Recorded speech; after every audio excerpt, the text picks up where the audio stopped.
Hello दोस्तों। तो last class के अंदर हम लोगों ने फैक्टरियल नोटेशन को डिस्कस किया था। बेसिकली फैक्टरियल नोटेशन जो है वो लॉन्ग मल्टीप्लिकेशन को शॉर्ट में लिखने का नोटेशन है और जिसके अंदर सिर्फ नेचुरल नंबर को यूज किया जाता है। जैसे कि मैंने आप लोगों को बताया था, आप 1 से लेकर तक 10 तक का मल्टीप्लिकेशन लिखना चाहते हो तो इसको आप सिंपली 10 और ये इस तरीके का सिंबल इसके आगे लिखेंगे तो इसका और इसका मीनिंग सेम हो जाता है, दैट इज 10 फैक्टोरियल। ठीक है, तो इसको हमने इन जनरल डिफाइन किया था कि आपके पास अगर n नेचुरल नंबर्स है तो n फैक्टोरियल का मतलब होता है 1 into 2 into 3 up to n। ठीक है, या फिर आप इसको अच्छे से अगर आपको सही तरीके से इसको ध्यान में रखना है तो आप उल्टा जाना है आपको। जैसे मान लीजिए n फैक्टोरियल दिया है तो n से स्टार्ट करना है मल्टीप्लिकेशन करते हुए n into n minus one, n into n minus two, ऐसे करते करते 1 की तरफ जाना है। जैसे मान लीजिए अगर मुझे 5 फैक्टोरियल दिया है तो इसका मतलब है कि 1 से लेकर तो 5 तक मैं मल्टीप्लिकेशन करने वाला हूँ, लेकिन बेटर है कि अगर आप इसको ऐसे ध्यान में रखेंगे 5 से स्टार्ट करना है और 1 तक जाना है मल्टीप्लाई करते हुए। समझ में आई बात? तो ये इसका मतलब क्या हुआ, अगर ये n फैक्टोरियल है तो n into 5 minus one, 5 minus two, 5 minus three, ऐसे। ठीक है ना, तो ये आपका फैक्टोरियल नोटेशन है। अब इसकी ये जो नोटेशन हम लोगों ने इजाद किया है तो इसकी कुछ प्रॉपर्टीज हम लोग देख लेते हैं ताकि आगे कैलकुलेशन में हमें दिक्कत ना आए। ठीक है, तो सबसे पहली प्रॉपर्टी आती है फैक्टोरियल नोटेशन के अंदर कि फर्स्ट प्रॉपर्टी, अगर मान लीजिए आपके पास 6 फैक्टोरियल है तो इसको आप कैसे लिख सकते हो बेटा, 6 into 5 into 4 into 3 into 2 into 1। अब आप देख रहे हो अगर मैं सिर्फ 6 लिखता हूँ इंटू, मैं आगे के पूरे मल्टीप्लिकेशन को 5 फैक्टोरियल लिख सकता हूँ, मतलब 6 फैक्टोरियल को मैं 6 इंटू 5 फैक्टोरियल लिख सकता हूँ। अब ये क्यों बता रहा हूँ मैं आपको, क्योंकि ये हमें जब कैलकुलेशंस करने हैं आगे तब ये प्रॉपर्टी यूज में आएगी। इसका मतलब क्या हो रहा है, इसका मतलब ये हो रहा है कि इन जनरल अगर आपके पास n फैक्टोरियल दिया है तो आप इसको लिख सकते हो n into n minus one factorial. अगर आपको और आगे की जरूरत है, जैसे मान लीजिए 6 फैक्टोरियल इक्वल्स टू 6 इंटू 5 लिखा है मैंने, तो आप इसको ऐसे भी लिख सकते हो 6 इंटू 5 इंटू 4 फैक्टोरियल। 6 इंटू 5 आपने लिया क्योंकि आपको जरूरत थी और आगे की मल्टीप्लिकेशन को आपने फैक्टोरियल के फॉर्म में लिख दिया। जैसे यहाँ पर आप इसको ऐसे लिख सकते हो n इंटू इसका n माइनस वन और into n minus two factorial. मतलब कोई भी एग्जांपल दिया आपको, जैसे मान लीजिए 15 फैक्टोरियल दिया है तो आप इसको 15 इंटू 14 इंटू 13 इंटू 12 फैक्टोरियल लिख सकते हो, क्योंकि बेसिकली 15 फैक्टोरियल का मतलब क्या है, 15 से लेकर तो 1 तक मल्टीप्लाई करते जाना है आपको, 15 इंटू 14 इंटू 13 इंटू 12 इंटू ऐसे करते हुए। तो अगर आप 15 इंटू 14 इंटू 13 लिखते हो उसके बाद में जो मल्टीप्लिकेशन आने वाला है उसको फैक्टोरियल के फॉर्म में लिख दो। अब सवाल पैदा होता है कि ऐसे क्यों लिखा, क्योंकि आपको कहीं ना कहीं कुछ कैलकुलेशंस करने होते हैं। ठीक है, जैसे मान लीजिए अगर आपको 15 factorial divided by 12 factorial calculate करना है तो आप ऊपर वाले को ऐसे लिखेंगे डिवाइडेड बाय 12 फैक्टोरियल है, अभी 12 फैक्टोरियल सस्ते में निपट जाएगा और जो बचा है वो मल्टीप्लिकेशन आप लिख दो, तो इस क्वांटिटी का वैल्यू आपको मिल रहा है जो भी मिलेगा इसका मल्टीप्लिकेशन। ठीक है ना, मतलब कैलकुलेशन पर्पस के लिए ये प्रॉपर्टी आपको ध्यान में रखनी है। बेसिकली जैसे हम लोगों ने फैक्टोरियल नोटेशन डिफाइन किया है उसका ये इमीडिएट कॉन्सिक्वेंस है, तभी समझ में आता है। अगर हमारे अंदर थोड़ा भी लॉजिक है तो हमें समझ में आता है कि बिल्कुल हम लिख सकते हैं, इसको कोई दिक्कत नहीं है। ठीक है, so this is one of the most important property while calculating the examples depend on the factorial notation, तो आपको इसको अच्छे से ध्यान में रखना है। अब सेकंड नेक्स्ट प्रॉपर्टी, क्योंकि factorial notation is defined only for natural numbers. ठीक है, और जीरो का फैक्टोरियल हमने जीरो फैक्टोरियल को हमने 1 डिफाइन किया हुआ है, तो बेसिकली जीरो फैक्टोरियल का वैल्यू 1 है और बाकी जो नंबर्स है दैट आर नेचुरल नंबर्स उनके लिए हमने फैक्टोरियल नोटेशन डिफाइन किया है। इसलिए अगर नेगेटिव नंबर है, रैशनल नंबर है या फिर और भी कोई अलग टाइप का नंबर है तो उसका फैक्टोरियल हम नहीं लिख सकते। ठीक है, क्योंकि डेफिनेशन में हमने क्लियरली मेंशन किया है कि अगर आपके पास नेचुरल नंबर है, नेचुरल नंबर का मल्टीप्लिकेशन है, तभी जाके आप उसको फैक्टोरियल के फॉर्म में लिख सकते हो। So factorial is not applicable for the negative numbers और रैशनल नंबर्स और all the other kinds of numbers. ठीक है, तो ये सेकंड प्रॉपर्टी आपको ध्यान में रखना है। फिर थर्ड प्रॉपर्टी आएगी बेटा, अगर अगर मान लीजिए मैं लिख रहा हूँ x factorial is equal to y factorial. अब x और y क्या है, x और y are natural numbers belongs to n, and अब बिलोंग्स टू n बोला है तो x और y not equal to zero, x and y zero नहीं रहेंगे, जीरो को छोड़ के मतलब जीरो नहीं है, नेचुरल नंबर है। तो अगर कोई भी दो नंबर्स का फैक्टोरियल अगर इक्वल आता है ऐसा मैं बोलता हूं, तो इसका मतलब है कि वो दो अलग अलग नंबर नहीं है, वो एक ही नंबर है। मतलब ये तभी पॉसिबल हो सकता है जब ये दो नंबर्स इक्वल हो, तभी उनका फैक्टोरियल भी इक्वल हो सकता है। ठीक है, तो ये थर्ड प्रॉपर्टी है। अब इसके बाद में आती है प्रॉपर्टीज जो कि हम लोग गलती शायद कर सकते हैं बार बार, इसलिए अब जो मैं लिखने वाला हूँ प्रॉपर्टीज वो बहुत इंपॉर्टेंट है, जो कि algebra of natural numbers, rational numbers, बाकियों में ये लागू होती है प्रॉपर्टी, लेकिन यहाँ पर नहीं होती। कौन सी वाली प्रॉपर्टी, देखिए, अगर आपके पास a and b are two natural numbers, ठीक है, तो a प्लस बी फैक्टोरियल को आप लोग a factorial plus b factorial ऐसे लिखने की गलती कभी नहीं करेंगे। ठीक है बेटा, तो इस प्रॉपर्टी को अच्छे से ध्यान में रखेंगे। इसके तरीके की बाकी की प्रॉपर्टीज भी है। तो बेसिकली ये आपको बताना चाह रहे हैं कि अगर आपके पास ब्रैकेट के अंदर दो नंबर्स का एडिशन है तो और उसका फैक्टोरियल आपको निकालना है, तो आप इसको सेपरेट करके उसका फैक्टोरियल निकालेंगे तो वो सही नहीं है। जैसे हम सिंपल एग्जांपल ले लेते हैं, अगर मेरे पास 2 + 3 फैक्टोरियल है, ठीक है, so this is not equal to this is not equals to this is not equals to 2 factorial plus 3 factorial, ये इसके बराबर नहीं है। इन जनरल आपको ऐसा लग सकता है कि यार ये ऐसे हो सकता है, लेकिन ऐसे नहीं होगा। आप कैलकुलेट करके देख सकते हो, 2 + 3 फैक्टोरियल का मतलब होता है 5 फैक्टोरियल, और ये इसके बराबर नहीं है, ये आप कैलकुलेट कर सकते हैं। जैसे 5 फैक्टोरियल का वैल्यू क्या आता है, 5 × 4 × 3 × 2, ठीक है, तो ये आ जाता है 120 वैल्यू। अब अगर आप इसका वैल्यू निकालने जाएंगे तो 2 फैक्टोरियल का वैल्यू है 2 × 1 प्लस 3 फैक्टोरियल का वैल्यू है 3 × 2 × 1, सो 2 × 1 दैट इज 2 प्लस 6, तो ये बन गया 8। देखो कितना बड़ा डिफरेंस आ रहा है। ठीक है, तो कभी भी अगर आपके पास 2 + 3 फैक्टोरियल अगर ऐसा तो कोई नंबर है तो इसको आप ऐसा लिखने की गलती नहीं करेंगे। ठीक है, सिमिलर वे से इसी के अंदर सेकंड प्रॉपर्टी है हमारा कि a - b फैक्टोरियल अगर आपको दिया है तो this is also not equal to a factorial - b factorial.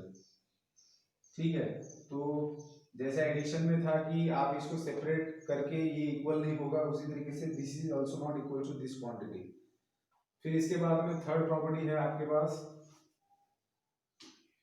यह third property a × b factorial, आप इसको सेपरेटली मल्टीप्लाई करेंगे तो दिस विल नॉट इक्वल, ये इक्वल नहीं रहेगा। तो आगे बढ़ेंगे, सेम जैसे मैंने इसके लिए एक्सप्लेनेशन दिया सेम एक्सप्लेनेशन बाकियों के लिए भी रहेगा। अगर मैं दो नंबर्स को डिवाइड करता हूँ उनका फैक्टर ले रहा हूँ तो this is not equal two factorial of separation, separate करके उसका फैक्टोरियल करेंगे तो वो इसके साथ में इक्वल नहीं होगा। ठीक है, so this is not equal, this not equal. समझ में आ रही बात? So these are some important properties, इनको ध्यान में रखेंगे। अब इसके बाद में एक और प्रॉपर्टी आ रही है जो कि बहुत महत्वपूर्ण है। क्या है प्रॉपर्टी? अगर मान लीजिए आपके पास a + b फैक्टोरियल है इस तरीके के, if we have a + b factorial, then अगर मेरे पास a + b फैक्टोरियल है देन, अच्छा ऐसे लिख देता हूं मैं सीधा, a + b factorial is divisible by a factorial and b factorial. मतलब समझ रहे हो इसका? अगर आपके पास a + b पूरे a + b का फैक्टोरियल है तो उसको आप बिल्कुल डिवाइड कर सकते हो सेपरेटली, a फैक्टोरियल से और b फैक्टोरियल से, तो ये डिवाइड होगा। डिवाइड होने का मतलब है कि रिमाइंडर 0 बचेगा। जैसे मान लीजिए आपके पास 5 + 4 फैक्टोरियल है, तो इनका कहने का मतलब है कि आप 5 + 4 फैक्टोरियल को अगर डिवाइड करेंगे 5 फैक्टोरियल से तो बिल्कुल डिवीजन पॉसिबल है। डिवीजन पॉसिबल है मतलब रिमाइंडर 0 आएगा, ठीक है, और 5 प्लस 4 फैक्टोरियल को आप 4 फैक्टोरियल से भी डिवाइड कर सकते हो। तो ये दोनों भी पॉसिबल है। तो कैसे पॉसिबल है, देखिए सिंपल है, 5 प्लस 4 क्या आता है बेटा 9 factorial. So 9 factorial divided by 5 factorial possible है, ऐसा उनका कहना है। तो बिल्कुल है, 9 को आप पीछे लिखते जाइए, 9 खोल, इसको खोलना है 9 फैक्टोरियल को। तो 9 into 8 into 7 into 6 into 5 factorial divided by 5 factorial. So 5 5 will get cancel. अब जो बचा है दैट विल क्वेश्चन, रिमाइंडर तो 0 आ गया। ठीक है, अब यहाँ पर ऑल्सो 9 को आप खोलते जाओ, 9 into 8 into 7 into 6 into 5 into 4 factorial, और डिनोमिनेटर में आपके पास 4 फैक्टोरियल है, तो 4 फैक्टोरियल गेट कैंसिल।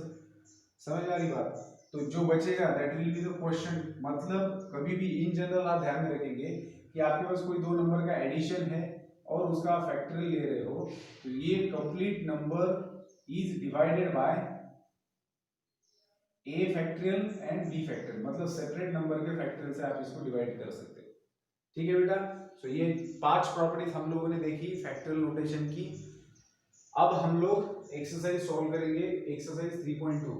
ये एक्सरसाइज बहुत इंपॉर्टेंट है कैलकुलेशंस के हिसाब से, क्योंकि आगे हम लोग परम्यूटेशन एंड कॉम्बिनेशन सॉल्व करेंगे बेटा। तो इसके अंदर आपको ये सारी चीजें फैक्टोरियल वाली पता होनी चाहिए। ठीक है, सो परम्यूटेशन कॉम्बिनेशन है, फिर हमें बाइनोमियल भी देखना है, टॉपिक बाइनोमियल थ्योरम, तो उसके अंदर भी हमें ये काम में आएगा। इसलिए एक्सरसाइज 3.2 को अच्छे से करना है, ये सामने रखते हुए कैलकुलेशंस से रिलेटेड है ये। ठीक है, तो इसके ऊपर सेपरेट कोई क्वेश्चन नहीं आएगा, बट जो भी परम्यूटेशन कॉम्बिनेशन में क्वेश्चंस आएंगे उसके अंदर जो कैलकुलेशंस करने हैं वो हम यहीं से सीखने वाले हैं। ठीक है बेटा, तो चलिए ये प्रॉपर्टीज हैं, इनको ध्यान में रखना है। फैक्टोरियल नोटेशन एक सिंपल नोटेशन है जो लॉन्ग मल्टीप्लिकेशन को शॉर्ट में लिखने के लिए इजाद किया गया है। अब हम लोग आगे बढ़ेंगे और कैलकुलेशंस करेंगे with the help of definition of factorial notation and property. अब पहला वाला एग्जांपल अगर आप देखेंगे तो हमें इवैल्यूएट करना है नीचे दिए गए क्वांटिटीज को। अब पहली क्वांटिटी अगर देखेंगे फर्स्ट एग्जांपल, तो आपको 8 फैक्टोरियल का वैल्यू निकालने के लिए कहा है। So what is the meaning of 8 factorial? By definition हम लोग क्या लिख सकते हैं इसको, बिल्कुल 8 से स्टार्ट करना है और 1 तक जाके रुक जाना है। 5 into 4 into 3 into 2 into 1। तो 8 फैक्टोरियल का मतलब क्या होता है, 8 7 6 5 4 3 2 1, 1 तक जाना है, इनका मल्टीप्लिकेशन। ठीक है, तो ये मैं आपके लिए छोड़ देता हूं, फिल इन द ब्लैंक्स, यहाँ पर आप मल्टीप्लिकेशन करके लिख देना है। सेकंड 10 फैक्टोरियल, सिमिलर वे से बेटा क्या लिखना है, 10 9 8 7 6 5 into 4 into 3 into 2 into 1, इसका भी आप कैलकुलेशन करके आंसर लिख देना। नेक्स्ट थर्ड है आपके पास, अभी आपके पास है 10 factorial minus 6 factorial, this is equals to. अब यही यहाँ पर कहने जो हम लोगों ने प्रॉपर्टी देखी थी, तो बेटा इसको गलती से भी आप लोग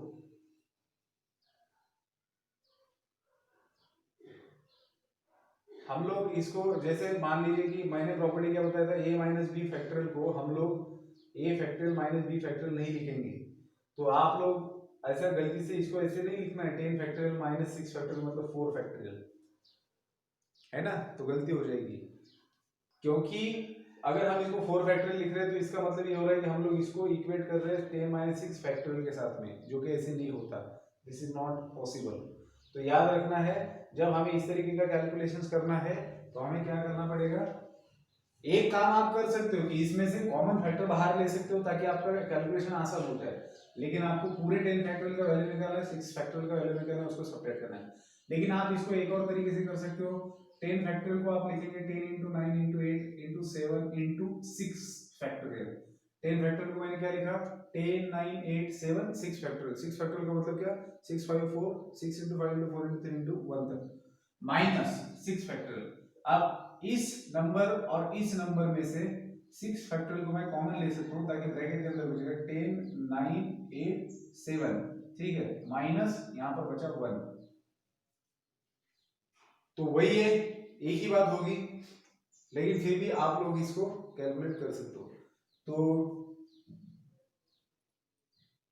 यहां पर अंदर मल्टीप्लिकेशन इनका करके इसमें से 1 को सब्ट्रैक्ट करो, जो भी क्वांटिटी आएगी यहां पर लिखो, इनटू 6 फैक्टोरियल का जो भी वैल्यू आएगा यहां पर लिखो और इन दोनों का मल्टीप्लिकेशन आएगा आपका आंसर। ठीक है बेटा, तो इस तरीके से आप कैलकुलेशन कर सकते हो। तो ये भी आपके लिए मैंने रखा है, सिर्फ मल्टीप्लिकेशन है, थोड़ा बड़ा आएगा आंसर, लेकिन मल्टीप्लिकेशन करके आपको लिखना है। नेक्स्ट है अभी आपके पास फोर्थ, 10 माइनस 6 फैक्टोरियल। देखो एग्जाम्पल जब बनाए जाते हैं तो इस तीन चीजों की तरफ आपका ध्यान लाने के लिए वो इस तरीके से एग्जाम्पल कंसिडर करते हैं।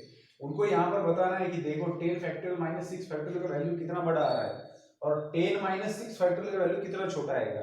सो कभी भी this is equal to this ऐसे लिखने की गलती ना करें, मतलब 10 फैक्टोरियल माइनस 6 फैक्टोरियल को 4 फैक्टोरियल लिखने की गलती ना करें, ये वो बताना चाहते हैं। तो 10 माइनस 6 फैक्टोरियल का भी अगर वैल्यू मुझे निकालना है, ये तो ब्रैकेट के अंदर है तो बिल्कुल इसका सब्ट्रैक्शन होगा। So this is equal to 4 factorial, और 4 फैक्टोरियल तो बहुत आसान है, 4 इंटू 3 इंटू 2 इंटू 1, तो ये कितना बन जाएगा बेटा 24, और इसका वैल्यू कितना आएगा, बहुत बड़ा आएगा। तो इस तरीके से ये फर्क है जिसको आप लोगों को समझना है। ठीक है, चलिए आगे बढ़ेंगे हम लोग। क्वेश्चन नंबर 1 हमारा कंप्लीट हो चुका है। अब हम लोग क्वेश्चन नंबर 2 की तरफ जाएंगे। आप लोगों को ये फिल इन द ब्लैंक्स भरना है, बुक के पीछे आंसर दिया हुआ है, उससे आप इसको चेक कर सकते हो सही है या नहीं। सिंपल मल्टीप्लिकेशन है। आगे बढ़ना है, क्वेश्चन नंबर 2। सो 2 के अंदर क्या है बेटा, आपको वैल्यूज निकालनी है। 2 के अंदर पहला क्वेश्चन आता है 12 फैक्टोरियल बाय 6 फैक्टोरियल। कैसे सॉल्व करेंगे इसको, एक तो तरीका है कि विदाउट यूजिंग प्रॉपर्टी, जिसके अंदर आप पूरा ऊपर का वैल्यू निकालो, पूरा नीचे का निकालो और फिर लिखो। मतलब 12 फैक्टोरियल का मतलब होता है 12 इंटू 11, ऐसे अप टू 1 तक का मल्टीप्लिकेशन। 6 फैक्टोरियल का मतलब है 6 इंटू 1 तक का मल्टीप्लिकेशन। तो कैंसिलेशन तो वैसे भी होने वाला है, लेकिन अगर आप नीचे देखेंगे तो 6 फैक्टोरियल, तो ऊपर को कैसे लिख सकते हो, 12 into 11 into 10 into 9 into 8 into 7 into 6 factorial, ऐसे आपने न्यूमरेटर को लिखा। अब आप डिनोमिनेटर को सिंपली 6 फैक्टोरियल लिख दो, तो 6 फैक्टोरियल कैंसिल हो जाएगा। ठीक है, अब जो बचा है वो मल्टीप्लिकेशन आएगा आपका आंसर, जो कि आपका काम है निकालना।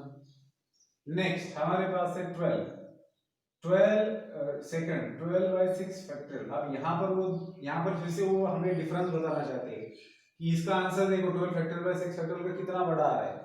लेकिन इसको आपने अगर गलती से 6 फैक्टोरियल 1 जा 6 फैक्टोरियल 2 जा 12 ऐसे अगर कर दिया, मतलब अगर 2 लाएंगे, इन शॉर्ट उनका कहने का मतलब है कि this is not equal to this, इस बात को समझिए।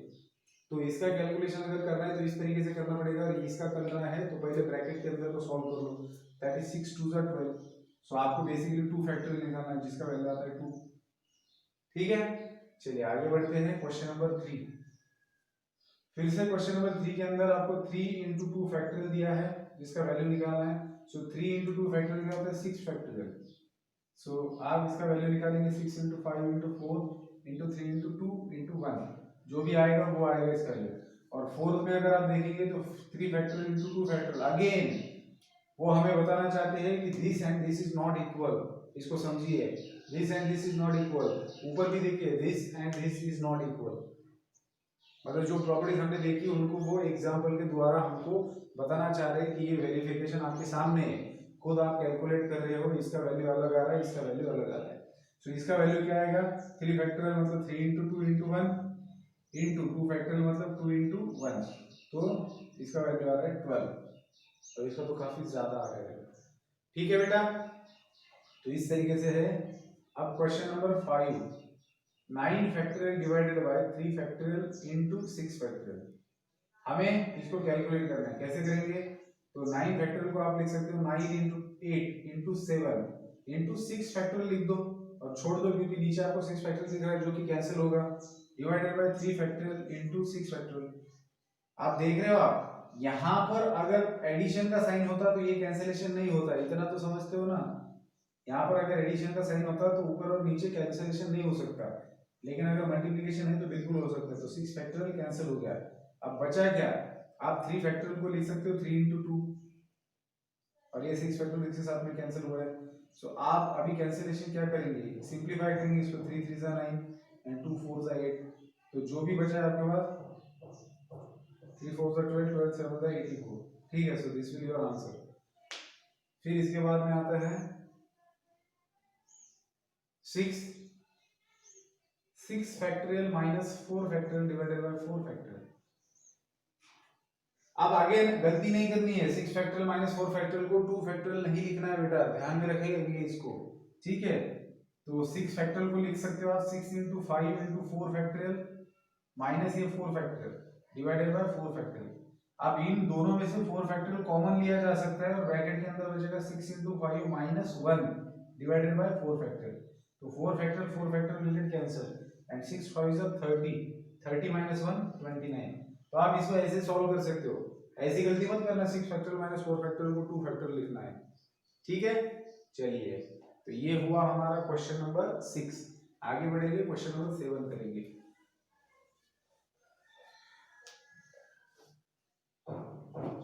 Question number 7, 8 factorial divided by 6 factorial minus 4 factorial. Again उसी तरीके का क्वेश्चन है, ठीक है। करना क्या है, नीचे 6 factorial minus 4 factorial is not equals to 2 factorial, ऊपर वाले को थोड़ी देर के लिए 8 फैक्टोरियल रखते हैं, नीचे को पहले लिख लेते हैं। 6 फैक्टोरियल को लिखेंगे 6 इंटू 5 इंटू 4 फैक्टोरियल माइनस इसको लिखेंगे 4 फैक्टोरियल। न्यूमरेटर में आपके पास 8 फैक्टोरियल डिवाइडेड बाय, दोनों में से 4 फैक्टोरियल कॉमन लिया तो बचा क्या 6 इंटू 5 माइनस 1। अब न्यूमरेटर को हम लोग लिख सकते हैं 8 into 7 into 6 into 5 into 4 factorial divided by 4 factorial और डिनोमिनेटर में आपके पास क्या है 30 माइनस 1। तो 4 फैक्टोरियल गेट कैंसिल, तो नीचे आपके पास क्या बचा है 29। तो ऊपर है आपके पास में 8 into 7 into 6 into 5 divided by 29। तो ये अभी आगे का काम मैं आपके ऊपर सौंप देता हूँ, ऊपर का मल्टीप्लिकेशन करो तो नीचे 29 आएगा, ठीक है। तो ठीक है, आप इसका आंसर डेसिमल में भी लिख सकते हो, मतलब जो भी मल्टीप्लिकेशन आएगा उसको 29 से डिवाइड करके, या फिर रैशनल फॉर्म में भी रख सकते हो, p/q फॉर्म में। चलिए, इसके बाद में नेक्स्ट है हमारा क्वेश्चन, क्वेश्चन नंबर 8। देखिए 7th और 8 के अंदर कोई फर्क नहीं है, यहाँ पर वो बताना चाह रहे हैं कि इसका कैलकुलेशन इसका कैलकुलेशन अलग आने वाला है। यहाँ पर क्या है, डिनोमिनेटर में 6 फैक्टोरियल माइनस 4 फैक्टोरियल, यहाँ पर ब्रैकेट के अंदर 6 माइनस 4 फैक्टोरियल है। तो यहाँ पर अगर कोई गलती से 2 फैक्टोरियल लिख देता है तो इसका और इसका आंसर सेम आएगा, पर ये डिफरेंस है इनके अंदर। तो 8 को देखिए आप लोग, 8 में अगर आप देखेंगे तो 8 factorial divided by 6 minus 4 factorial है। तो 8 फैक्टोरियल डिवाइडेड बाय 6 माइनस 4 क्या बनेगा 2 फैक्टोरियल। तो अब आप कैलकुलेशन कर सकते हो, 2 फैक्टोरियल मतलब 2 ही होता है। तो ऊपर आपके पास है 8 into 7 into 6 into 5 into 4 into 3 into 2 and divided by आपके पास है 2। सो 2 विल गेट आंसर, जो बचा है उसका मल्टीप्लिकेशन करके लिख देना, ठीक है। तो कुछ इस तरीके से था क्वेश्चन नंबर 2। अब मैं बेटा नेक्स्ट क्वेश्चन लिखूंगा, फिर हम लोग उसको डिस्कस करेंगे। चलिए, क्वेश्चन नंबर 3 एंड 4 मैंने लिखा है, इसको डिस्कस करते हैं। अब क्वेश्चन नंबर 3 बहुत सही है, क्योंकि आपको अभी मल्टीप्लिकेशन दिया हुआ है और इसको आपको फैक्टोरियल के फॉर्म में लिखना है, ठीक है। सो 3 के अंदर का फर्स्ट में लिखता हूँ, यहाँ पर मल्टीप्लिकेशन क्या है बेटा, 5 इंटू 6 इंटू 7 8 9 एंड 10, इस तरीके का मल्टीप्लिकेशन यहाँ पर दिया है और आपको इसको फैक्टोरियल के फॉर्म में लिखना है। अब आपको पता है कि आप किसी भी मल्टीप्लिकेशन, कोई कितने भी नेचुरल नंबर्स हो उनके मल्टीप्लिकेशन को फैक्टोरियल नोटेशन का यूज करके लिख सकते हो, लेकिन कंडीशन ये है कि वो मल्टीप्लिकेशन लास्ट तक जाना चाहिए, 1 तक आना चाहिए, है ना। तो आप अगर देखेंगे यहाँ पर तो आपको क्या दिख रहा है 5 6 7 8 9 10, मतलब आप इसको अगर आपको 10 फैक्टोरियल लिखना है तो फिर आपको यहाँ पर जरूरत किसकी है 4 3 2 एंड 1 की, ठीक है ना। तो हम लोग इसको कैसे लिख सकते हैं, फिर देखिए ये मेरे पास दिया हुआ है, मैं इसको उल्टा लिखता हूँ, 10 से स्टार्ट करता हूँ, 10 9 8 7 6 5। अब मुझे अगर इस मल्टीप्लिकेशन को फैक्टोरियल के फॉर्म में लिखना है तो मुझे जरूरी है कि ये मल्टीप्लिकेशन रन हो कहां तक 1 तक, दैट इज 5 के 4 3 2 एंड 1 तक ही आना चाहिए। लेकिन ओरिजिनल जो वैल्यू दिया है वो हमें 5 तक ही मल्टीप्लाई किया हुआ है, 10 से लेकर तो 5 तक। तो आगे के नंबर्स का क्या करो, तो आगे के नंबर्स को मैं डिवाइड कर सकता हूँ। मतलब मेरी ये जरूरत थी इसको फैक्टोरियल के फॉर्म में लिखने के लिए, मुझे ये जरूरत थी कि मैं आगे 4 3 2 1 से मल्टीप्लाई करूं, लेकिन ओरिजिनल वैल्यू चेंज हो जाता, तो जिससे मैंने मल्टीप्लाई किया उससे मैं डिवाइड भी कर दूंगा, तो ये बैलेंस हो जाएगा, ये चीजें कैंसिल हो जाएगी तो ओरिजिनल नंबर आपको मिल जाएगा, ठीक है ना। तो इस तरीके से आपको एडजस्टमेंट करना पड़ेगा जब भी आपको दिए हुए मल्टीप्लिकेशन को फैक्टरियल के फॉर्म में लिखना है। बेसिकली ये क्या कर रहा है बेटा, ये आपके फैक्टरियल से रिलेटेड सारी चीजों को ये क्लियर कर रहा है कि आप किस तरीके से उसको यूज कर सकते हो ताकि आगे कैलकुलेशंस में दिक्कतें ना आए। तो आप देखो, आप न्यूमरेटर को आप लिख सकते हो 10 फैक्टरियल डिवाइडेड बाय डिनोमिनेटर आपका बन गया 4 फैक्टरियल। तो आपने इस मल्टीप्लिकेशन को इस फॉर्म में लिखा है, और इसके पहले जो हम लोगों ने कैलकुलेशन किए थे तो इसी को हमने सॉल्व किया था, है ना। तो ये अब उल्टा प्रोसेस स्टार्ट हो चुका है, ठीक है, समझ रहे हो बात को। चलिए आगे देखते हैं क्वेश्चन नंबर 2। सो 2 के अंदर अगर आप देखेंगे तो 3, 6, 9, 12 एंड 15 ये और आगे चला गया। अब तो कॉन्सेक्यूटिव नेचुरल नंबर्स का मल्टीप्लिकेशन फैक्टरियल फॉर्म में लिखा जाता है। अगर कॉन्सेक्यूटिव नेचुरल नंबर्स नहीं है, मतलब अगर बीच में गैप आ रहा है, जैसे यहाँ पर 3 के बाद सीधा 6 आया है, फिर 9 आया, फिर 12, फिर 15, तो ऐसे सिचुएशन में क्या करेंगे, अब इसको तो फैक्टरियल फॉर्म में लिखना जरूरी है ना। तो अब आप थोड़ा सा ऑब्जर्व करो कि इन सब में आपको एक फैक्टर कॉमन दिख रहा है, कौन सा वाला, 3, है ना। तो 3 को आप लिख सकते हो 3 ही इंटू 6 को लिखो 3 इंटू 2, फिर इसको आप लिख सकते हो 3 इंटू 3, इसको लिख सकते हो 3 इंटू 4, और इसको आप लिख सकते हो 3 इंटू 5। तो ये तो सारा मल्टीप्लीकेशन है। तो 3 कितने बार आया है, 1 2 3 4 5 6, तो 3 raised to 6 लिख सकते हो इसको। अब बचा क्या है आपके पास, बचा है 2। अच्छा, एक काम करते हैं 3 raised to 5 ही लिखते हैं, एक 3 छोड़ देते हैं, क्योंकि हमें देखो 3 3 6 को मैंने लिखा 3 इंटू 2, इसको लिखा ऐसे ऐसे लिख देता हूं मैं, ठीक है। तो हम लोग क्या करते हैं, हम लोग इन सब में से एक एक 3 उठाते हैं, ठीक है। सो 3 into 3 into 3 into 3 into 3, 1 2 3 4 5, so 3 raised to 5। अब बचा क्या, यहाँ पर का एक 2 बचा है 2, इंटू यहाँ पर एक 3 बचा है 3, इंटू यहाँ पर 4 बचा है इंटू 5। अब ये सही बन गया। तो आप देखेंगे इसको, तो 3 raised to 5 इंटू, मैं इसको उल्टा लिखता हूँ ताकि आप लोगों को समझ में आ जाए, 5 इंटू 4 इंटू 3 इंटू 2 आपके पास ऑलरेडी है, इसको 1 से मल्टीप्लाई किया तो कोई फर्क नहीं पड़ेगा। तो ये क्या बन जाएगा, ये बन जाएगा 5 फैक्टरियल, 5 फैक्टरियल। तो आपने क्या किया, इस मल्टीप्लिकेशन को आपने फैक्टरियल के फॉर्म में लिख दिया, ठीक है। क्योंकि यहाँ पर ये नेचुरल नंबर तो है, लेकिन कॉन्सेक्यूटिव थे क्या, नहीं थे। तो ऐसे भी आपको दिमाग लगाना पड़ सकता है कि आप कॉमन फैक्टर हटा दो तो आपको नंबर्स एक के बाद एक कॉन्सेक्यूटिव नंबर्स मिलेंगे, जिनको आप फैक्टरियल नोटेशन का यूज करके लिख सकते हो, ठीक है बेटा। तो ये क्वेश्चन नंबर 2 था। अभी थर्ड को सॉल्व करते हैं। अभी थर्ड को लिखेंगे हम लोग फैक्टरियल नोटेशन में। सो थर्ड के अंदर क्या दिया है, थर्ड में है हमारे पास 6 7 8 9, तो इसको सिंपली मैं उल्टा लिख देता हूँ 9 8 7 6। चलिए ये कम से कम कॉन्सेक्यूटिव तो है, एक के बाद एक है, 9 है, फिर 8 है, 7 है, 6 है। अब इसको अगर फैक्टरियल नोटेशन में लिखना है तो इसको कहां तक रन करूं, 5 4 3 2 1 तक लेना पड़ेगा। तो एक्स्ट्रा कितने लिए हैं, एक्स्ट्रा 5 से लिया है, दैट इज 5 4 3 2 1। इतनी क्वांटिटी से आपने ऊपर मल्टीप्लाई किया तो उसी से डिवाइड भी करेंगे। तो बेसिकली न्यूमरेटर में आपको मिलेगा 9 फैक्टरियल और डिनोमिनेटर में आपको मिलेगा 5 फैक्टरियल। तो आपने दिए हुए मल्टीप्लिकेशन को बिल्कुल फैक्टरियल नोटेशन में लिख दिया, ठीक है। चलिए आगे बढ़ते हैं, क्वेश्चन नंबर 4 सेकंड के जैसा है। फोर्थ में अगर आप देखेंगे तो 5 इंटू 10 इंटू 15 इंटू 20 दिया है। तो इसमें कॉमन फैक्टर दिख रहा है बेटा आपको, 5 को तो 5 ही लिखो, इंटू इसको आप लिख सकते हो 5 इंटू 2, इसको लिखेंगे 5 इंटू 3 एंड इसको लिखेंगे 5 इंटू 4। तो इन सब में 1 2 3 4 5 आ रहा है 4 टाइम्स, तो 5 रेज़ टू 4 लिखेंगे। अब जो बच रहा है उसका मल्टीप्लिकेशन लिखते हैं 2 इंटू 3 इंटू 4। तो बेसिकली ये है क्या, 5 रेज़ टू 4 इंटू, अगर मैं इसको उल्टा लिखूं 4 इंटू 3 इंटू 2 इंटू 1 मैं लिख सकता हूँ, तो ये है 4 फैक्टरियल। तो 5 रेज़ टू 4 इंटू 4 फैक्टरियल आपको मिल रहा है, ठीक है।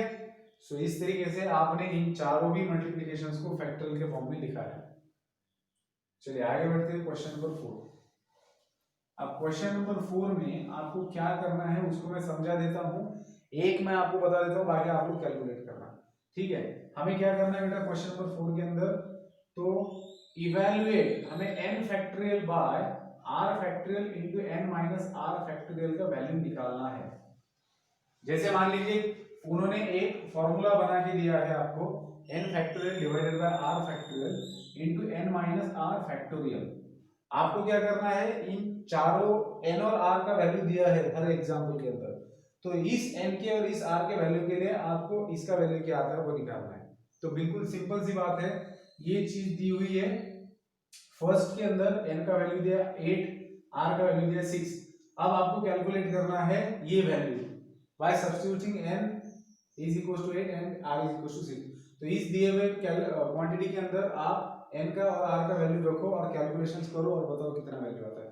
So therefore n factorial divided by r factorial in bracket n minus r factorial मुझे कैलकुलेट करना है। तो n का वैल्यू कितना है 8 फैक्टोरियल डिवाइडेड बाय r का वैल्यू कितना है 6 factorial and n minus r मतलब 8 माइनस 6 फैक्टोरियल। सो 8 फैक्टोरियल ऊपर है और 8 फैक्टोरियल यहाँ पर है divided by 6 factorial into 8 minus 6 2 factorial. तो न्यूमरेटर को आप लिख सकते हो बेटा 8 into 7 into 6 फैक्टोरियल, क्योंकि डिनोमिनेटर में आपको 6 फैक्टोरियल दिख रहा है जो कि कैंसिल हो सकता है। तो 6 फैक्टोरियल विल गेट कैंसिल। अब आपके पास बचा क्या है 8 into 7 divided by 2 factorial. So 8 into 7 2 factorial को आप लिखेंगे 2 into 1, सो 2 4 8, तो आपको मिला क्या है 28। तो सेम तरीके से आप बाकी के भी कैलकुलेशंस कर सकते हो। जैसे सेकंड वाला, अब सेकंड के अंदर हमें क्या दिया है n का वैल्यू दिया है 12 एंड r का वैल्यू दिया है 12। n और r दोनों सेम दिया है। अब आपको ये क्वांटिटी निकालनी है n factorial divided by r factorial into n minus r factorial. अब n का वैल्यू क्या है 12 फैक्टोरियल डिवाइडेड बाय r का वैल्यू क्या है 12 फैक्टोरियल। अब यहाँ पर n माइनस r मतलब 12 माइनस 12 फैक्टोरियल। तो ये 12 फैक्टोरियल गेट कैंसिल, ठीक है 12 फैक्टोरियल कैंसिल हुआ तो न्यूमरेटर में बचा 1, 12 में से 12 चला गया 0, 0 फैक्टोरियल। न्यूमरेटर में 1 है 0 फैक्टोरियल की वैल्यू क्या आता है 1 आता है, सो 1 बाय 1 क्या आएगा 1। ठीक है बेटा, तो इस तरीके से आपने इसको कैलकुलेट किया है। इसी तरीके से आप बाकी बच्चों को कर दो, कोई दिक्कत नहीं है। ठीक है, चलिए मैं नेक्स्ट क्वेश्चन लिखूंगा फिर हम लोग उसको डिस्कस कर सकते हैं।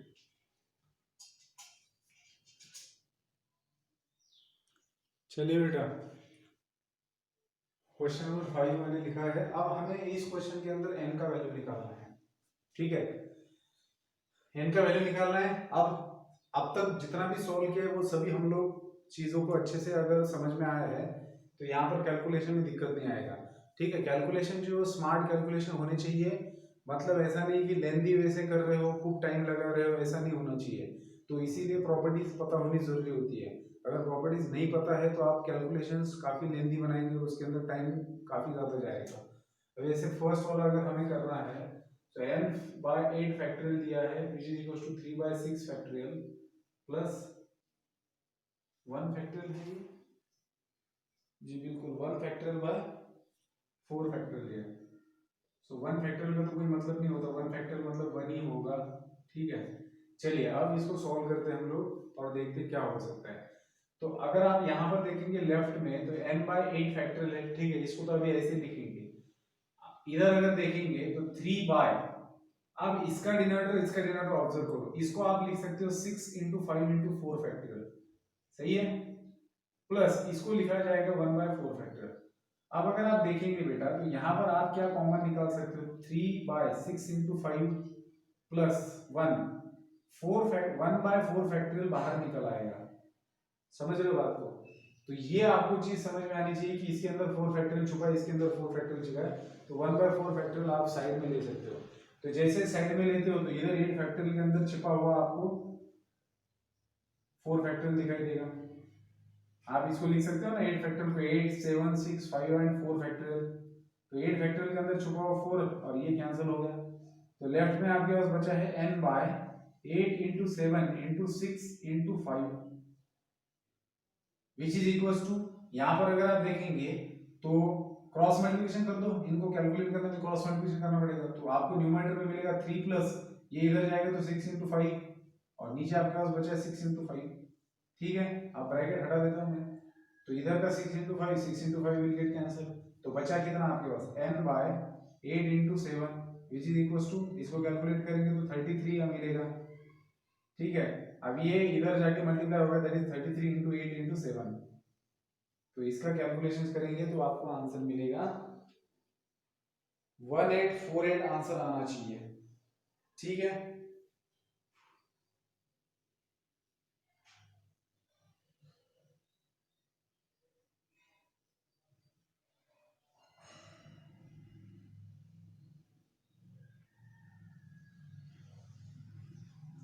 देखते हैं मल्टीप्लिकेशन करके आता है कि नहीं 1848।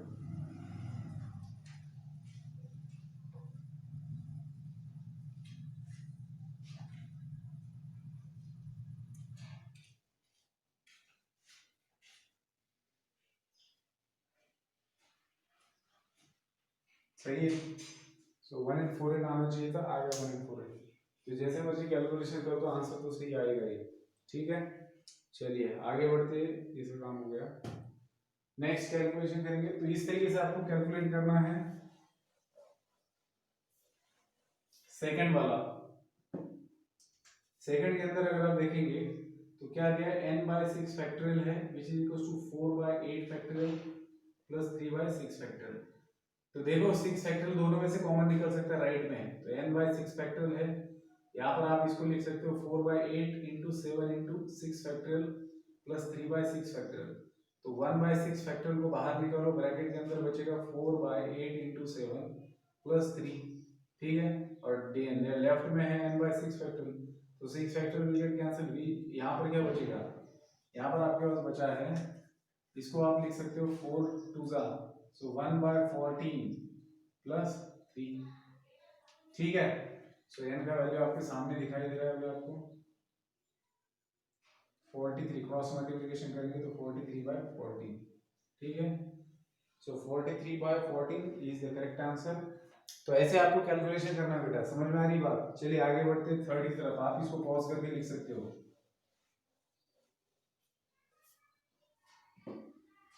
सो थर्ड के अंदर क्या दिया है हमें, 1 factorial by n factorial is equals to 1 factorial by 4 factorial minus 4/5 factorial. तो आपके पास है बेटा 1 फैक्टोरियल का मतलब होता है 1 divided by n factorial, 1 factorial का मतलब है 1 divided by 4 factorial minus 4/5 factorial. ठीक है, अब एक काम कर सकते हैं हम लोग, राइट हैंड साइड में 4 फैक्टोरियल कॉमन ले सकते हैं। तो पहले तो मैं इसको ऐसे लिखना पसंद करूंगा, 5 फैक्टोरियल को मैं लिखूंगा 5 इंटू 4 फैक्टोरियल। सो डिनोमिनेटर में से 4 फैक्टोरियल कॉमन निकलेगा, तो यहाँ पर बचेगा फर्स्ट टर्म में बचेगा 1, क्योंकि डिनोमिनेटर में 1 बच रहा है, सो 1/1 1 बचेगा, और इधर कितना बच रहा है 4/5 बचेगा। ठीक है, सो 1/4 फैक्टोरियल इनटू, इसको अगर आप कैलकुलेट करेंगे तो आपको कितना मिल रहा है, यहाँ पर क्रॉस मल्टीप्लिकेशन करेंगे तो 5 माइनस 4/5। ठीक है, so this is equal to 1/4 factorial into 5 minus 4 कितना आएगा 1, 1/5। तो बेसिकली ये है क्या बेटा 1/5 इंटू 4 फैक्टोरियल है, मतलब आप इसको लिख सकते हो 1/5 फैक्टोरियल। सही है, और लेफ्ट में आपके पास है 1/n फैक्टोरियल। अब आप इसको उल्टा करो तो n factorial is equal to 5 factorial मिलेगा। तो ये वो वाली प्रॉपर्टी याद आती है कि अगर x factorial is equal to y factorial है तो x is equal to y होता है। तो यहाँ पर n factorial is equal to 5 factorial, इसका मतलब क्या हुआ, n का वैल्यू 5 होना चाहिए। ठीक है, तो इस तरीके से है क्वेश्चन नंबर 3 का आंसर। आप लोग इसको पॉज करके लिख सकते हो। आगे बढ़ेंगे क्वेश्चन नंबर 4 की तरफ।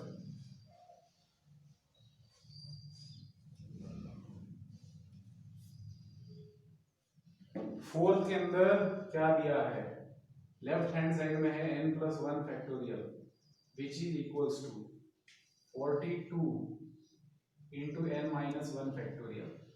अब पहले वाली प्रॉपर्टी याद करो, सबसे पहले वाली प्रॉपर्टी n+1 फैक्टोरियल को क्या लिख सकते हो आप लोग, देखो आपको ये प्रॉपर्टी याद आती है, n फैक्टोरियल को आप लिख सकते हो n इंटू n-1 फैक्टोरियल। आप इसको ऐसे ही लिख सकते हो n-1 इंटू n-2 फैक्टोरियल। तो ये प्रॉपर्टी हम लोग यूज करेंगे लेफ्ट में, तो n+1 फैक्टोरियल को मैं क्या लिख सकता हूँ n+1 इंटू, अब जैसे हम इसको इसका मतलब क्या होता है n+1 इंटू, फिर एक नंबर कम हो जाएगा, फिर एक नंबर कम, तो n+1 में से एक नंबर कम हो जाएगा तो क्या बचेगा n बचेगा, फिर n में से एक नंबर कम होगा तो n-1 बचेगा।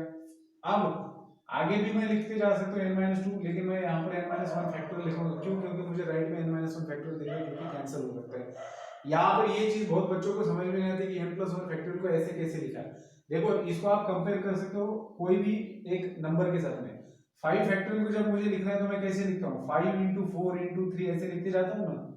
इसका मतलब क्या हो रहा है, सबसे पहले मैं 5 ले रहा हूँ, फिर 5 में से एक सब्ट्रैक्ट कर रहा हूँ, फिर जो आ रहा है उसमें से एक सब्ट्रैक्ट कर रहा हूँ। तो सिमिलर वैसे यहाँ पर भी होगा, जब मुझे n+1 फैक्टोरियल को लिखना है तो मैंने n+1 लिया, फिर इंटू n+1 में से 1 कैंसिल करूंगा, n+1 में से 1 चला गया तो बचा क्या n, फिर मुझे नेक्स्ट लिखना है नंबर, तो जो बचा है n उसमें से 1 मैं सब्ट्रैक्ट करूंगा n-1, फिर मुझे नेक्स्ट लिखना है n-2। तो मुझे यहाँ इसके बाद में ये 1 तक मल्टीप्लिकेशन चलने वाला है, तो मैंने यहीं पर फैक्टोरियल नोटेशन डाल के इसको रोक दिया। क्यों? क्योंकि राइट हैंड साइड में मेरे पास n-1 फैक्टोरियल दे रखा है, तो मैं ये टर्म कैंसिल कर सकता हूँ। अब मेरे पास क्या बचा है, n into n+1 is equal to 42 है मेरे पास। तो आप या तो इसको क्वाड्रेटिक बना के इसको सॉल्व करो n का वैल्यू, या फिर आप सीधा भी सॉल्व कर सकते हो। सीधा कैसे सॉल्व करेंगे, आपके पास एक नंबर है n और एक दूसरा नंबर है n+1, मतलब दो कॉन्सेक्यूटिव नंबर है जिनका मल्टीप्लिकेशन 42 आ रहा है। तो आप ऐसा सोच सकते हो कि n into n+1 is equal to, आप क्या लिखेंगे, 6 into 7। 42 को आप 42 के फैक्टर्स आप कैसे, दो कॉन्सेक्यूटिव नंबर्स के मल्टीप्लिकेशन के फॉर्म में 42 को लिख सकते हो, क्या लिख सकते हो, 6 into 7। अब इसके अंदर n का वैल्यू क्या रहेगा, 6, और दूसरा वैल्यू क्या है, n+1, that is 6 + 1 that is 7। तो हमें क्या निकालना था, n निकालना था, तो n बन जाएगा 6। आप चाहो तो इसको क्वाड्रेटिक बना के भी सॉल्व कर सकते हो। क्वाड्रेटिक बना के कैसे सॉल्व करेंगे, n से इसको मल्टीप्लाई करो तो आपको मिलेगा n² + n। अब राइट में 42 है, इसको लेफ्ट में लेके आओ, सो n² + n - 42। अब इसको फैक्टराइजेशन मेथड से सॉल्व करना है, तो फैक्टर क्या बनेंगे, n² + 7n - 6n - 42 is equal to 0। अब n कॉमन निकलेगा तो n + 7 - 6 कॉमन निकलेगा, n + 7 इज इक्वल टू 0। तो फैक्टर्स क्या बनेंगे, n + 7 × n - 6 is equal to 0। तो या तो n का वैल्यू -7 रहेगा या फिर n का वैल्यू 6 रहेगा, लेकिन आपको पता है n क्या है, n आपका नेचुरल नंबर ही हो सकता है, इसलिए ये पॉसिबल है कि नहीं, तो n का वैल्यू क्या रहेगा, 6। तो जैसे मर्जी आप कैलकुलेट करो, आंसर वही आएगा। ठीक है, बस वेरिएशंस पता होने चाहिए आपको, कैसे कैसे आप इसको सॉल्व कर सकते हो। चलिए, ये था क्वेश्चन नंबर 4। आगे बढ़ेंगे, क्वेश्चन नंबर 5 सॉल्व करेंगे।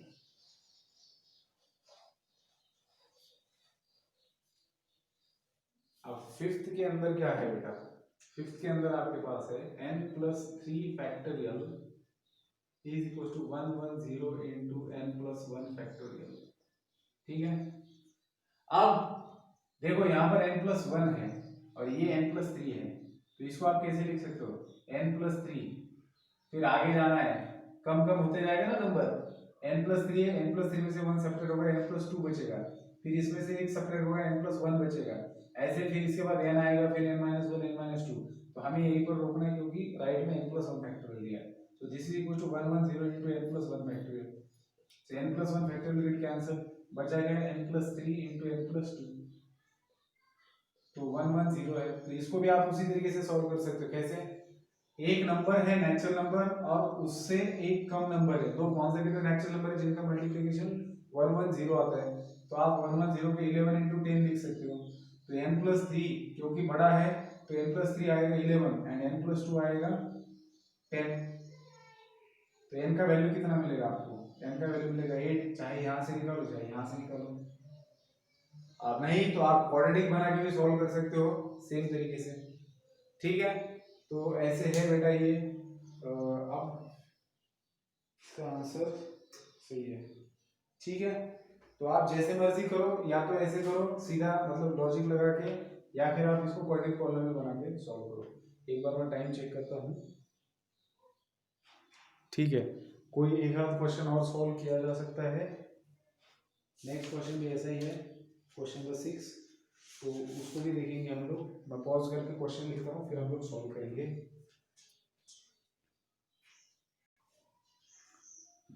चलिए बेटा, नेक्स्ट सॉल्व करेंगे हम लोग क्वेश्चन नंबर 6। सो 6 के अंदर भी हमें क्या करना है, n का वैल्यू निकालना है बाय डूइंग करेक्ट कैलकुलेशन, है ना, कैलकुलेशन सही करके निकालना है। तो पहला क्वेश्चन जो दिया है उसके अंदर 17 - n फैक्टोरियल है डिवाइडेड बाय 14 - n फैक्टोरियल है इज इक्वल टू 5 फैक्टोरियल है। अब अगर आप सही तरीके से ऑब्जर्व करेंगे तो इसको आप मल्टीप्लिकेशन के फॉर्म में कैसे लिखेंगे, पहला नंबर आएगा 17 - n, फिर दूसरा क्या आएगा, इसमें से 1 को सब्ट्रैक्ट करना है, इसमें से 1 को सब्ट्रैक्ट करेंगे मतलब 17 में से 1 चला गया, 16 बचा, सो 16 - n आएगा, फिर इसमें से 1 सब्ट्रैक्ट होगा दैट इज 15 - n आएगा, फिर इसमें से 1 सब्ट्रैक्ट होगा दैट इज 14 - n आएगा, जिसको मैं फैक्टोरियल लिखूंगा, क्योंकि इसके आगे आप 1 तक जा सकते हो, लेकिन हम इसको यहीं पर रोकेंगे क्योंकि डिनोमिनेटर के साथ में ये कैंसिल हो सकता है, which is equal to 5 factorial. अब ये और ये कैंसिल हो गया, अब बचा क्या है आपके पास, 17 - n 16 - n into 15 - n, which is equal to, आप इसको लिख सकते हो 5 into 4 into 3 into 2 into 1। ठीक है, तो अभी अगर इसको कैलकुलेट करना है तो क्या दिमाग लगाया जा सकता है, इसके बारे में सोचना है। तो क्या हम इसको मल्टीप्लाई करें या फिर क्या करें?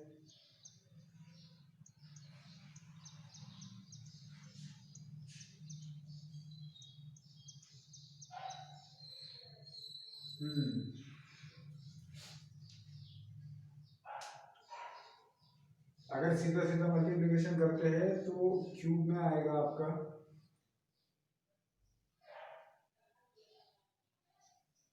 अगर हम लोग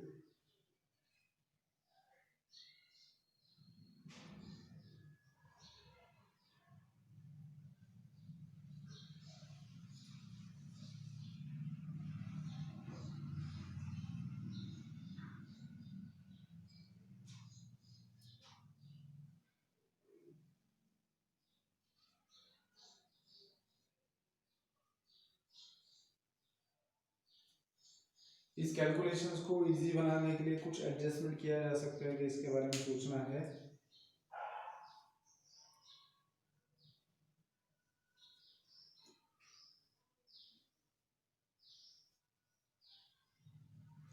थोड़ा सा यहाँ पर अगर आप सोचेंगे बेटा तो आपको 17 को आप लिख सकते हो 15 प्लस 2 माइनस एन, 16 को लिख सकते हो 15 प्लस 1 माइनस एन, और ये है 15 माइनस एन, ये तो एज इट इज रहेगा।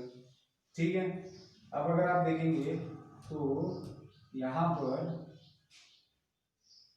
15 माइनस एन प्लस 2 लिखे हैं इसको, यहाँ पर 15 माइनस एन प्लस 1 लिख सकते हैं, और यहाँ पर 15 माइनस एन, ये एज इट इज आएगा।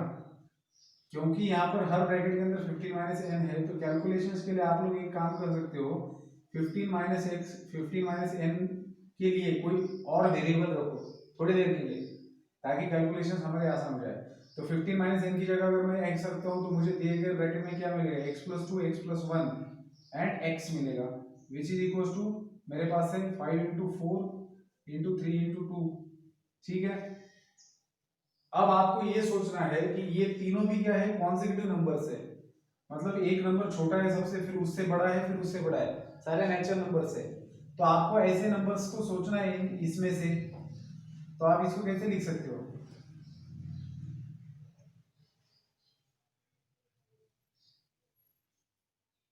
हाँ तो बन गया ना ये 3 टू 6, इसको आप लिखो 6 इंटू 5 इंटू 4, इसको पहले लिखा तो एक्स प्लस 2 बन जाएगा 6, एक्स प्लस 1 बन जाएगा ये।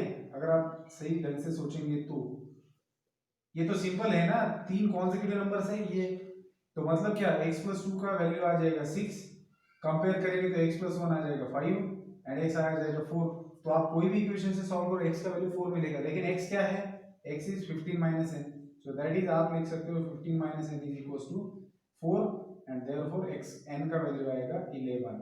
ठीक है, एन इधर जाएगा और ये इधर, सो एन का वैल्यू आया है 11। ठीक है, सेम तरीके से मतलब इस तरीके से आपको सोचना पड़ेगा कैलकुलेशंस को आसान बनाने के लिए। ठीक है बेटा, तो बाकी के क्वेश्चंस आप लोग ट्राई करेंगे तो बेहतर होगा। मैं नेक्स्ट जो वीडियो बनेगा, क्योंकि अभी टाइम खत्म हो जा रहा है, तो ये आप इसको पॉज करके लिखेंगे, और बाकी के क्वेश्चंस के लिए सेम तरीके से सोचो, जैसे ये सेकंड क्वेश्चन इसी के हिसाब से ट्राई किया जा सकता है। तो ये जो यहाँ पर हम लोगों ने चीज यूज की ना, बस यही होता है ट्रिक कैलकुलेशंस को आसान बनाने के लिए, है ना। तो ऐसे ट्रिक्स को यही ट्रिक्स हम लोग सीखते हैं कैलकुलेशंस में बेसिकली। तो अब क्या करेंगे बेटा, नेक्स्ट वीडियो के अंदर मैं बाकी के क्वेश्चन सॉल्व करता हूँ। ठीक है, तब तक के लिए आप इसको प्रैक्टिस करो अच्छे से। तो मिलते हैं नेक्स्ट वीडियो में विद द रिमेनिंग एग्जांपल्स, बाकी एक्सरसाइज को हम लोग सॉल्व करते हैं। तो गुड बाय।